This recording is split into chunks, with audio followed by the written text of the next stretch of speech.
There it is. Welcome, everyone, to Sunday Night Teacher Talk, where we meet up every week and have these conversations about what happened last week, what's going on this week, what's coming up in the future, what's going on in the world of education, and so on. So I am flying solo today. Flying solo today. Those that are listening to this on the podcast on Spotify or Apple, I am showing my Fly Eagles Fly shirt because the Eagles are in the Super Bowl today. We are having a Super Bowl gathering, and my wife is making stuff in the other room. So if you hear people, I don't know, sometimes the mic picks up stuff, and it's like you might hear people coming in and out of my house or some blendering going on because she makes everything from scratch in there. So that all that is happening at this time as we are doing this show. So thank you for being here. With that, I'm just kind of I wanted to actually make sure I actually picked this up. On the front end, I want everyone to just kind of know next Monday, I am, which I think is February 17th, I am a part of a new initiative, right? So, sorry, I'm a little bit scatterbrained because I'm on myself. Part of a new initiative, I'm going to hold up the sticker for it because they sent me a shirt, but it doesn't fit because the large ran way large. It's called Knowledge. And what Knowledge is I'm now like a partner with Knowledge. And you'll be hearing a lot more about this, but I think it's, when I ever get approached with a brand deal, with something cool that's going on in the world, I don't easily join up for anything. I have to do my due diligence. If I feel like there's someone just trying to make money off the backs of teachers or school districts or parents, I'm not interested. I'm not against pay, but like I want it to be something good. What Knowledge does, and you can kind of look this up, is they incentivize. What they're trying to do is like beat this idea of like students not showing up to school, right? Like chronic absenteeism. And so how do we do this? They create an incentive program for students, and they use an app, and kids can win all kinds of stuff, right? So they win everything from like, you can win Jordans, you can win PlayStations, you can win Nintendo Switch. They are backed by Citibank and by Best Buy. It's really incredible. And so here's why I love this. There is a part of me that thinks kids should just show up to school. And what are we giving you stuff for? But since COVID, it's been so hard for many of us to get our students to come to school that it's like, listen, I'll do what it takes, right? You're still learning, still showing up. You don't just get prizes just for showing up. You have to there's other factors in place, but it starts with showing up to school every day. And if we can incentivize it, this is also solving the problem of like younger kids whose parents just can't kind of get them to school, or they've fallen out of rhythm, right? So I'm thinking of some of y'all that like teach those younger grades. This is students now wanting to come to school even more so because you're going to mess up my perfect record. You're going to mess up my chance to win this prize. And it's no different to me than like Book It was when we were kids, right? So for those of you that are of a certain age, you understand that Book It, it incentivized reading, and you could win cool stuff on there. So that's what it's doing. Next Monday, we're having a live. I'm flying out to LA. Me and three of my friends are going to put on this event, backed by Knowledge, and it is, some of the top teacher influencers will be on there. So like Chris Emden is one of the people that's going to be on there, and it's going to be remarkable. So if you can stop by, check that out. It's going to be on YouTube next week. I'll have all the links and stuff up this week so people know about it. It's going to be super cool. Lopez says, I haven't heard Book It in some time. No one has. Is it even still around? Why did they get rid of it? I want to win a 10-speed bicycle still. It was awesome. So if you have a question, you can drop it in the chat. I'm happy to answer anything you have. Someone that couldn't make it this evening or this afternoon because they are in Denmark, and I don't know what time it is. Hey, Google, what time is it in Denmark right now? The time in Denmark is 10:10 p.m. Yeah, 10:10 p.m. So I would be asleep as well. That's how the Reynolds world works. But Tamara is asking, she says, my classroom has students that are 16 to 25 years old. That's interesting. I have around 12 students that are with me for a maximum of 2 years. The students can stop at any time, and any student can also start anytime in the same classroom. I have students that are almost ready to quote unquote graduate, and students that are just starting. Half have ADHD, half have dyslexia, some have low IQ, and almost all have a difficult time at school and socially, and have no trust in teachers and or the school system. The question is, how do I differentiate lessons so that everybody can learn at their own level and every student gets their cognitive and academic needs met? All right.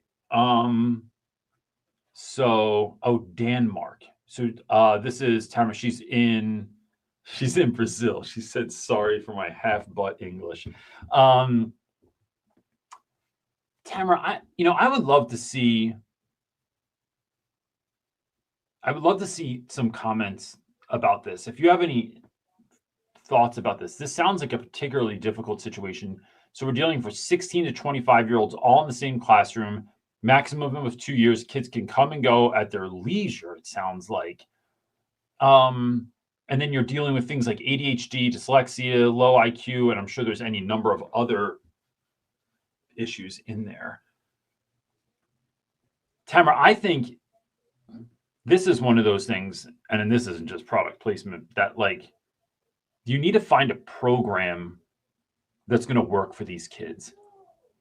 And all right, so I would start with, let me explain again, because I had this conversation with a teacher this week that thought, my sense was they thought I was overplaying my hand when talking about relationships. Like I was putting too much emphasis. And what I explained to them is what I'm going to explain to you real quick. Everything starts with relationships because everything starts with culture. When we have a culture that, even though kids can, as you're saying, like come and go as they please, but when we create a culture where we don't come and go, we show up, we are important, we feel important, we know we're important, you tell us we're important, we know that we have that there's possibility. We believe in hope. Students without hope go nowhere because it's just they're playing a game that they don't care about, right? It's like if I was playing against, if I, CJ Reynolds, was playing against the Eagles or someone from the Eagles, or if I was playing against anybody from the NBA in a pickup basketball game, I have no hope that I can win. So I don't try. If I had hope, I might put effort forward because I think that there's a chance I can make it, if that's even what I want. So I have to show kids the value of what we're doing. I have to show kids the value that's in them.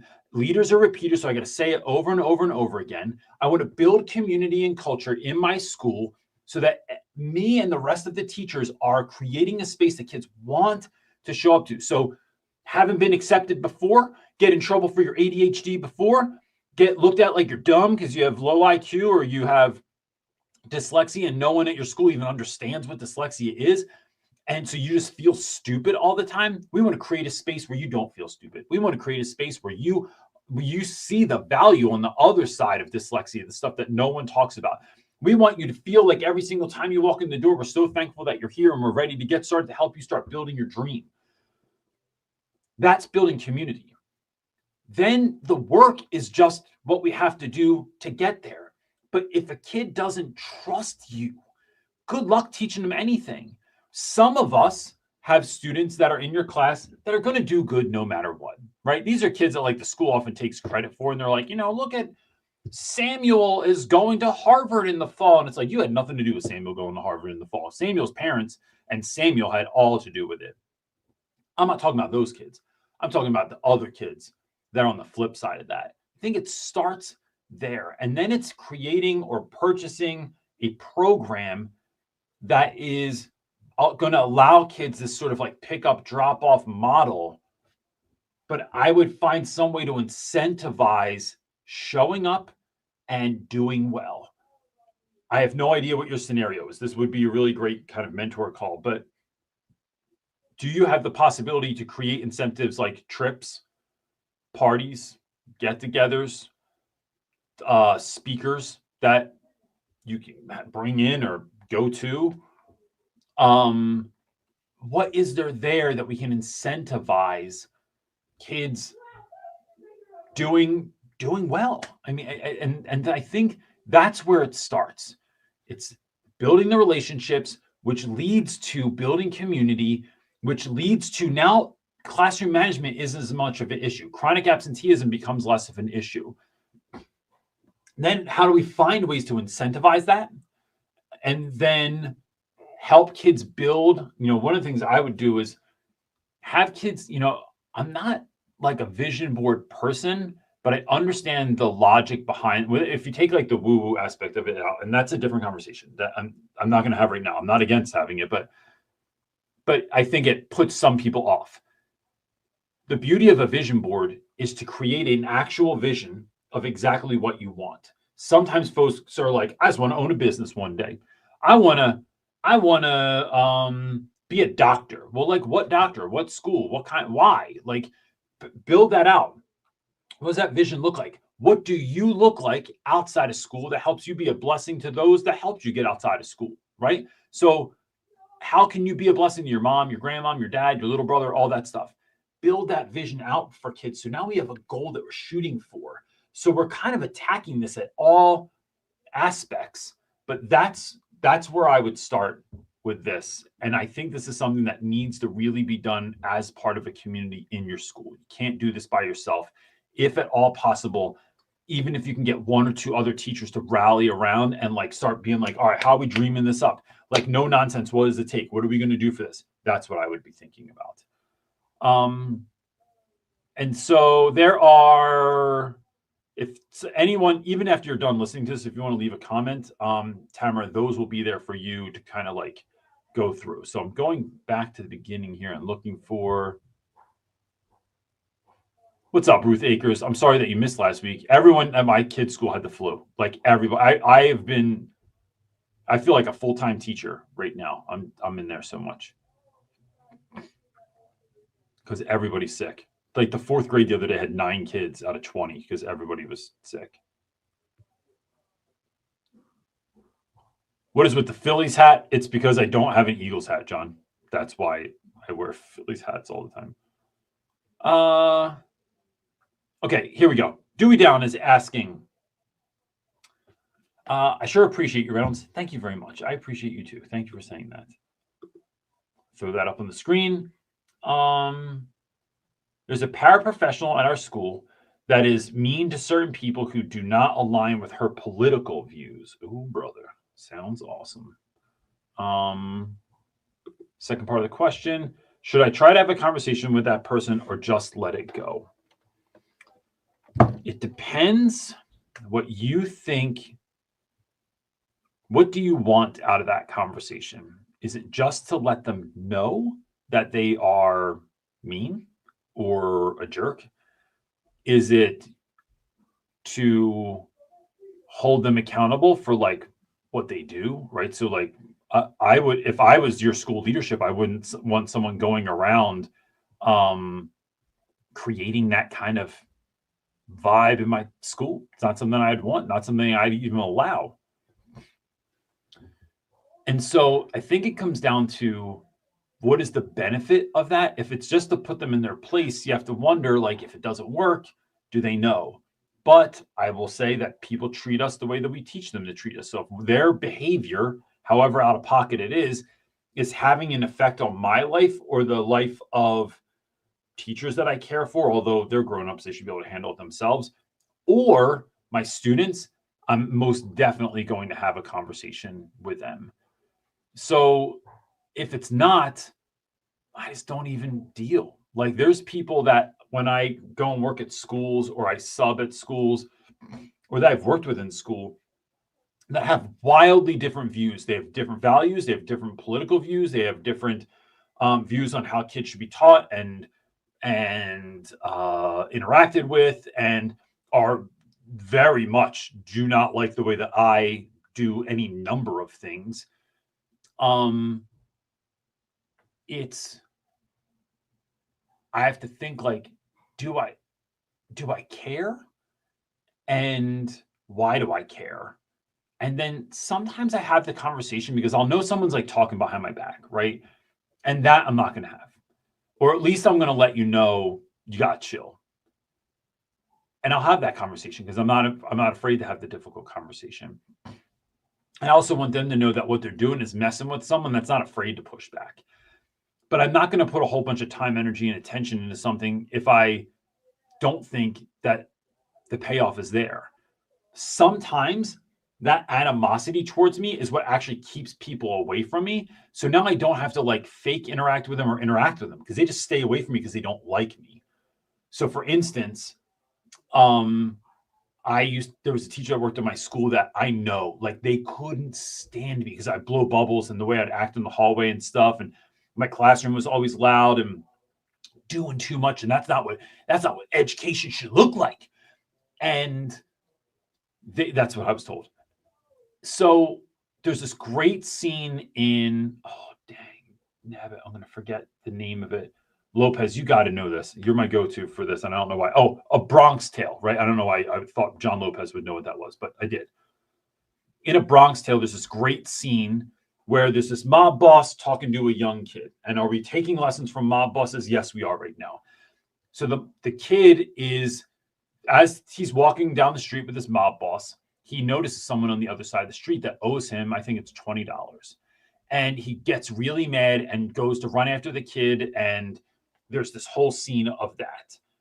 And the mob boss says, well, he owes you $20. Let me ask you something. He goes, and the kid's like, doesn't want to be disrespected, doesn't want people to know this kid took advantage of him. He goes, let me ask you something.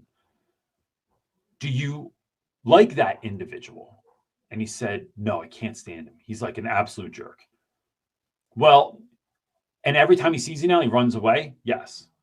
He said, so why not think of it as you just paid $20 to keep someone out of your life for the rest of your life? That seems like a pretty good deal. And he just reframed it like that. And I think sometimes it's who I am like bothers you so much, but it keeps you away from me. I'm all right with that because now I don't have to deal with it, right? Like I'm not even a part of that. And my getting aggravated is what a lot of times other people want. So if I just keep showing up and being happy and joyful in my job, living in my purpose, showing up on 11 every single day, I'm not into revenge, but that annoys people, right? And so it's like, that's part of it. So if someone doesn't like who you are, what you believe, what you do, and you don't want to hang out with them anyway, I don't care, bro. Like you go do you. I'm living in the purpose that God put on my plate for me right now. Whatever you think about me is what you think about me. It has nothing to do with me. So that's kind of my part on that.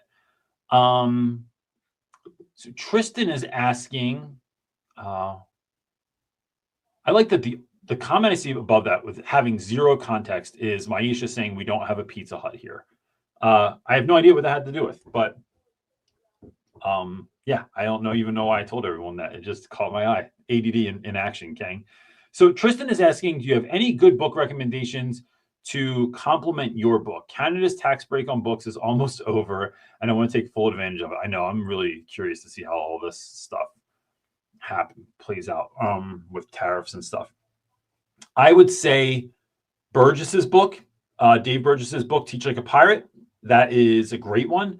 And he really focuses on hooks. He has like 70 hooks. I don't know. Maybe it's 100 hooks. Maybe it's 200. I have no idea. But it's a really great way to start looking at how you're focusing in on a singular part of your lesson. So Burgess's book is great. And the other one I would recommend is, I was just talking about her this morning. My friend Becky Schnexer has a book, I believe it's called Expedition Science. And it's through my same publisher. She's a friend of mine. She is the teacher that like you wish your kids had this teacher. So, and I'll give you another one too. I'm going to forget what it's called. My friend, I'm going to see if I can look it up real quick. Kevin Butler, his book is Kevin Butler. Here we go. Lights, Cameras, Teach is the name of his book. And he's awesome. He is another teacher that like you really, really wish you had. He's taught in all kinds of different scenarios. He does wild room transformations with like on a super low budget, takes regular experiences that students would have, and then like without spending tons of time and effort and energy, like creates these moments for kids to learn. And man, he's remarkable. So I would check out those 3 books. Ruth, let me just make sure that's the beginning of your question. This is the struggle when the wife isn't here, because then I got to figure this stuff out. So Ruth is saying, is it possible to break? Oh, I think this was for, that was help for another one. Book It is affiliated with Pizza Hut. That is true. So now I see why you are saying that. So I want to, before I go on this next question that comes from our Facebook group, an interesting thing came up in a podcast or in a mentoring call this week. So I was doing a mentoring call with a teacher from Ireland, and that's kind of the fun part of doing mentoring is I get to talk to people from all over the place. I had a teacher from Saudi Arabia last year, and that was very eye-opening, way different educational scenario over there. But when I think about that call, one of the things that came up is I was telling him that this week I had a 6th grade class that was a little bit difficult. There were a couple times where I had to go from like super nice Mr. Reynolds to like very, I won't say mean. I was stern, but it got back to me that some of the kids were like, yo, I think everyone's just scared of Mr. Reynolds now, which is fine with me, because I think that's one, it's your perception. And 2, if you're out of pocket, if you're like, so what happened was like, we were doing this activity, kids start running around the classroom. Kids were running in and out of the door. And what I find is that, and this is not, I'm not trying to throw shade, right? But what I am saying is that oftentimes I've noticed that when I sub a class, even when I was teaching full time and I'd have to like cover someone's class, the class typically acts at least close to what they would act like for a specific teacher. And because that teacher has like created that community, that culture in the classroom, and it extends upon whether or not they are there. So this may or may not have been an extension of what typically happens and what kids feel like, oh, we do this all the time. Because when I called them out on it, they were like, what? Like, what are you even getting up like mad about? But it messes with your head. And what I have to remember in those moments is because you can feel like, was there a better way? Did I just screw it up? Did I just do something dumb? Did I scare kids? I mean, 6th graders look like they're on the verge of crying a lot of the time. And so, like, even if there's a problem with someone else,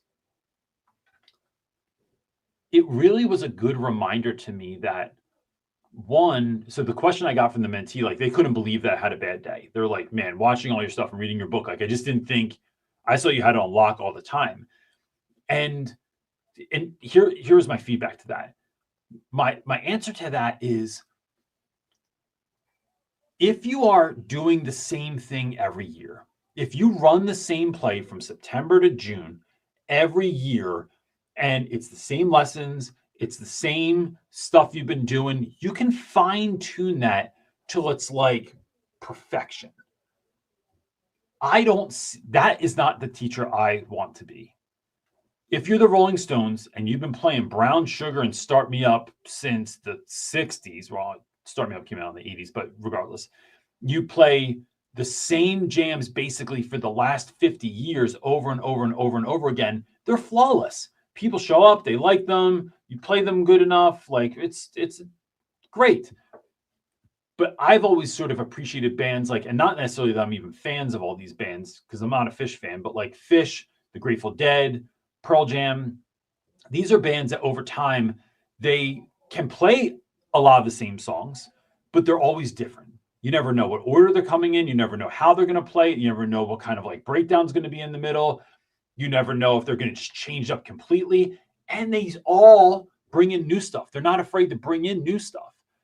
That's the kind of teacher I want to be. But when you're that kind of teacher, there's always the potential for failure. There's always the potential for, we're going to go outside today and maybe it's going to work and maybe it's not going to work. We're going to try this group activity and maybe the kids are going to love it and maybe it's going to just fall flat. I did a project last week where I tried it. Kids were reading Hatchet, and I tried to create this project where we went outside to find supplies that we were going to build shelters out of. I forgot for a moment that I live in the desert and that there's no supplies outside except for like rocks and tumbleweeds. So we had to run with that and sort of pivot in the moment. In doing that, I think it just makes you more versatile.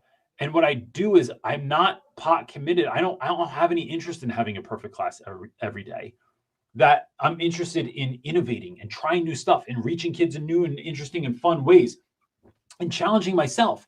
And so I think that there's a lot of that wrapped up in this that came up in that conversation that was a good, as he asked it, it was a good reminder of me of why I do the things that I do, even as a sub, because I'm always like, I have not yet taken a sub plan and just run the play. There's always a way to sprinkle magic on it in the moment.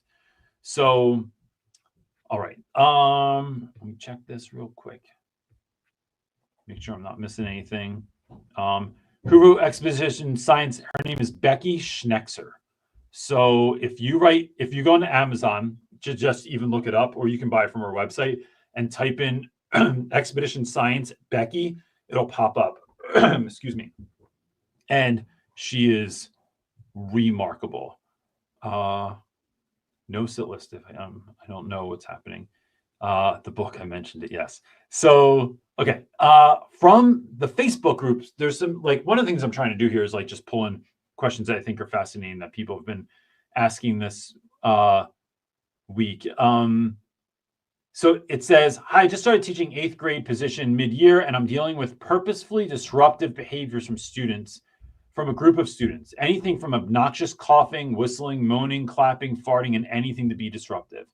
I find it difficult with this group of students, especially when trying to read a text in class. Any advice? I know to be consistent and clear on my expectations, logical consequences, but are there any other tips that might help? So I do think so. I think, when I'm dealing with, especially those younger, more immature grades where kids are kind of have a one foot in the kid world and one foot not, I need to not just lay down expectations, but do so with a level of commitment and also a level of like, I'm not playing, mixed with why we're doing this and being uber consistent. There's not a chance in the world that a kid is acting out of pocket and I'm not taking them outside to talk about it. Or if I don't have time to do it, I'm not sending them to the principal's office. There's not a chance in the world that I'm not contacting home. I think sending kids out, putting kids in the hallway so you can talk to them, or contacting home has somehow in education become the sign of weakness, that like you couldn't just handle it all by yourself. This job is never, I don't care what your admin says, this job was never meant to do alone. And the fictional teachers that show you that you're doing it alone, that stuff is a lie. Like none of them did it on their own. And it wasn't as good as they said it was if they did it. So being mindful of that is interesting to me. So if I have someone that's acting out, this is why we're reading. This is why it's important to be quiet. This is how long we're reading. Should you become an issue in the middle of this? So I wouldn't say that on the front end, but if it happens, listen, if we do it again, I'm just going to start putting people out. I don't know who it is right now, and that's fine. I will find you. And once I do, I will remove you from class. You will receive a 0 for the day, and I will contact home immediately, and you'll be sent to the principal's office with disciplinary action. Why? Is that how I want to run class? Not necessarily. The problem is it's not just them in class. They are disrupting this for other people, and I will not let you disrupt the educational process for someone else. It's just not going to happen. And so because of that, I'm going to create this experience where I'm trying to make this fun, trying to make this interesting. But if you're going to act like a fool, I don't got time for fools. So I'm putting you out. If I put you out, you will leave immediately, not having a conversation about it. I don't care if you say that wasn't just you or it wasn't even me or whatever. To the best that I can see, that's where it was coming from. And I once had this guy that I worked with who called that movie, said it's the sacrificial lamb. He would go into so we had a real issue with 9th graders one year when we were in assemblies, and they would just act a fool all the time, throw things, yell stuff, like laugh at people, fall asleep, go on their phones, whatever. And whenever he came down, he'd pick like 3 dudes, and he's like, I'm just going to pick the sacrificial lambs now. So you're on your phone, you're out of uniform, you smacked someone else's face, out. And he'd send them upstairs, give them a detention, and call home. Not into detentions, not into like embarrassing kids in front of everyone. That's not the point. The point is I'm setting the tone for what this is going to look like. And once you're consistent, once you set expectations, once you're consistent, and once you move with that, that changes everything. Now, I'd say the other thing is that kid can't come back to my classroom without a conversation with me. I don't care if they talk to the principal. I don't care if the principal talked to their mom. I don't care if they talk to the dean or the vice principal. You have to touch base with me because I need you to know above all else that you're important, that I care about you, but I care about everyone in this class. And I'm not going to let you get in your own way, and I'm not going to let you get in the way of others and just sit here. So do that stuff in some other class or at home. Like, I realize that I say weird stuff like, look, I realize that you may love to make the noise of farts through your mouth. You can fart mouth on your own time. You can't fart mouth in here, right? So I understand that, like, that's your deep love, and you probably have magazines on it and follow websites about it and stuff like that, but you can't fart mouth in here. And that's absurd enough, and it's down to earth enough, and it connects enough with kids that, like, I typically don't see those problems again. And if I do, it's hard and fast. I'm going to deal with it. Let's see. How do you teach? Okay, here we go. I already love this question. I don't even know 100% what it's about. So Taylor is asking, how do you teach study skills for 7th grade nowadays? On the last test, I had them reflect, and most of them admit that they do not know how to study. I think, I'm going to make a broad statement that to a wider audience would upset a lot of people. Don't necessarily mean it in regards to this audience, because there's a reason that you're here on Super Bowl Sunday on your own time on a Sunday doing this. I don't think, Taylor, that most educators are, especially middle school, high school teachers, are taught how to teach.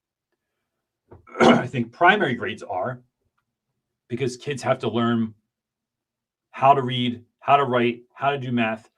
I don't think most teachers are taught how to teach. So even things like scaffolding, I think the theory is there, the practice isn't really learned.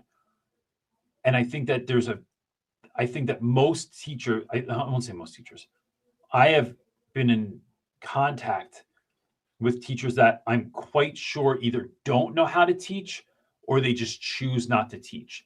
So what I'm talking about is educators that will tell kids, okay, today you're going to read chapter 10 in the history book. There's then 50 questions that you're going to answer, or you're going to do the quiz at the end of the chapter, get those answers and turn it in. And when I tell you that's the end of the class, that is the end of the class. There's no actual educating going on. It is me directing you towards something so that I then just sit there the whole period. And this happens quite a bit. So the fact that students wouldn't know how to learn is not surprising to me. So I think, Taylor, what the move here is you learning how young people learn. And that's going to be different. You have to have a lot of strategies.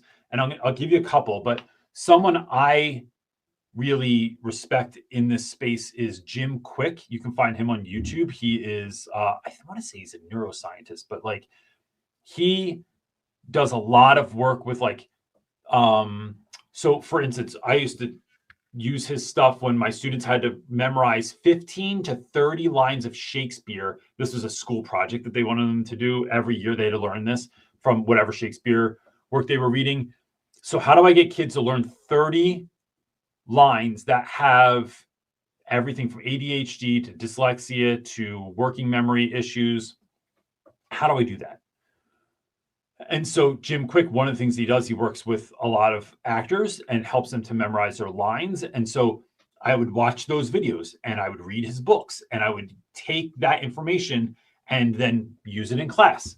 So for instance, one of the other things I use when dealing with young people is when we look at kids' attention spans nowadays, you're old when you say kids nowadays, but they are so unbelievably short. And I just saw a report about how screen time doesn't mean if it's TikTok or anything in particular, but screen time with young people, especially kids 1 through 3, it decreases their capacity, their brain capacity for a number of different things. And one of those is memory. So what are we doing to fight that? It is rigging the game to win. It's helping kids to see how can you memorize things? How do you remember? How do you engage? So one of the things we talk about in our class often is annotating. I try to get books that the kids can write in the margins in, because when we annotate, we're actually interacting with the reading. We're not just reading. And many of you have students that they just read and you go, all right, tell me something that stuck out to you in that part. And they have no idea. They read, but they don't remember a blessed thing that they just read.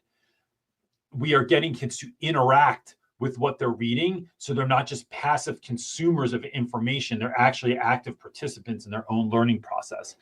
Getting kids to do things like, I once had a young man, the first time I did this, I had a kid that was getting like nothing. He was just getting zeros on vocab tests.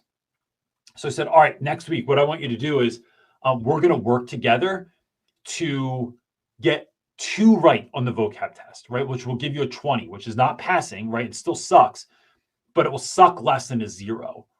And then I said, pick out 2 words that you think if you put a molecule, like a tiny, tiny amount of effort into, you could probably remember them. So he picks 2 words out.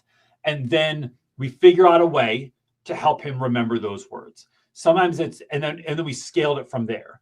Other times it's telling kids how much time, like do a heavy, deep, and real study session on just these 5 things or these words or these phrases or these terms, or you're going to write this much of the essay, or you're going to work on this much of the project for 2 to 10 minutes.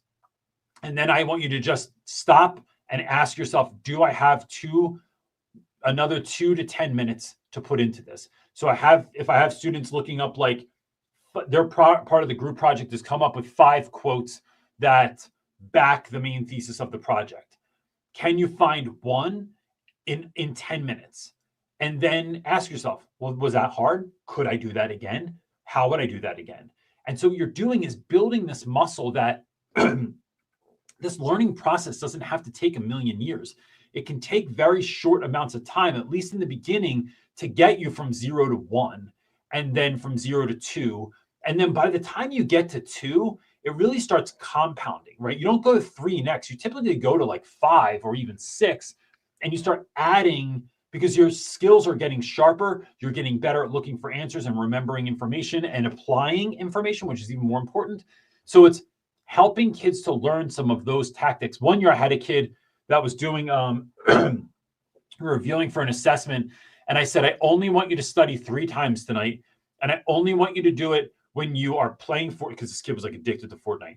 For those of you that don't know, if you play Battle Royale, you play a game, takes, I don't know, anywhere, depending, if you win, it could take 20 minutes. But if you lose, it could take, I don't know, 30 seconds.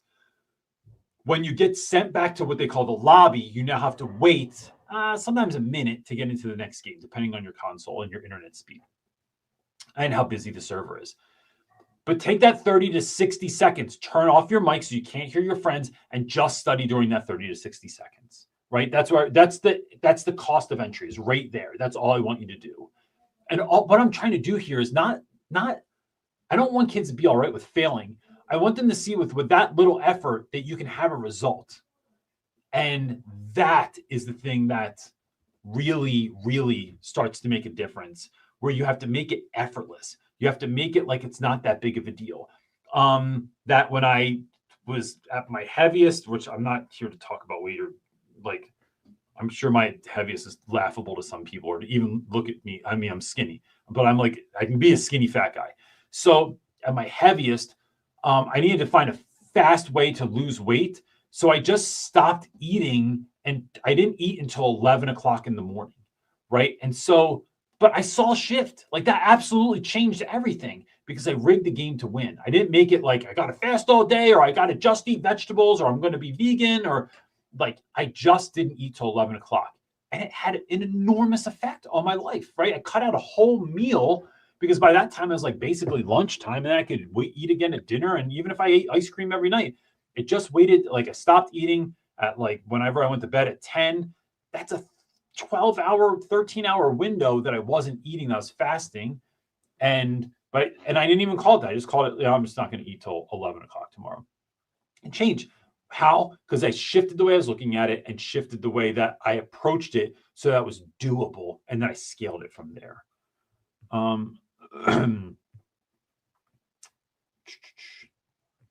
me see. Let me see. Sorry if you're listening to the podcast. I'm trying to see if there's any more questions. I don't see any more questions. If you have a follow-up question, please let me know. But let me remind you of this as well. That if you need more than this, I offer mentoring. It's an hour that you can set up to. Some people doing a bunch of things in a row. Sometimes people space them out. Schools pay for this. If I can help you in that way, please let me know. If you are looking for a speaker for your school, let me know. But I'm telling you for real, next Monday, Knowledge. It is happening.